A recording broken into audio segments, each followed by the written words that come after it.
When a first date ignored your boundaries, how did you make sure they remembered?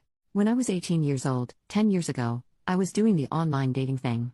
I live in the United States and I'm about 15 minutes from the Canadian border. My date and I went to Canada together on a first date because I couldn't drink in the US, but could in Canada, and we wanted to go to a bar and casino. He picked me up in his little sports car and we rode together through the border crossing and to the casino. We played some games and had some drinks and were having a decent time. I got to a point where I was decently drunk and knew if I had any more alcohol, I would be out of commission. I told my date I was done drinking and wanted to start heading home. Instead of listening to me, he went and got us both another round of drinks and he handed me a big Long Island iced tea. I told him point blank I couldn't drink it because I was at my limit. He didn't take too kindly to that and got pushy. He told me, "You have to drink it. I bought it for you. If you don't drink it, you're going to make me waste money." No matter how many times I told him no, he continued to push me on this.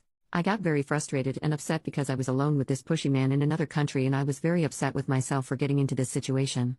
We argued for a while and eventually I snapped and formulated a little plan. He agreed to take me home after I finished the drink. I took the drink from him and chugged it.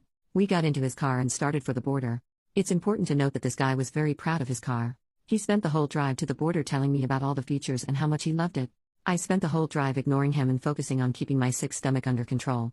My goal was to make it through the border crossing at least, which was proving pretty difficult. We did eventually make it through the border crossing, and as soon as we made it back to the US, I turned in my seat to look him in the eyes and I told him, "I didn't appreciate how you forced alcohol down my throat after I repeatedly told you no. I know my limits and you ignored and disrespected me." I said I couldn't drink more for a reason.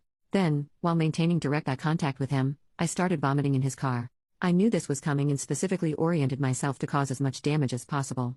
I threw up on the seat, the floor, the dash, etc. He was freaking out and I just started crying and telling him this was his fault and he could either take me home or let me out of the car now, but I will call the police if he doesn't proceed with one of the two options. He dropped me off at home and I never saw him again.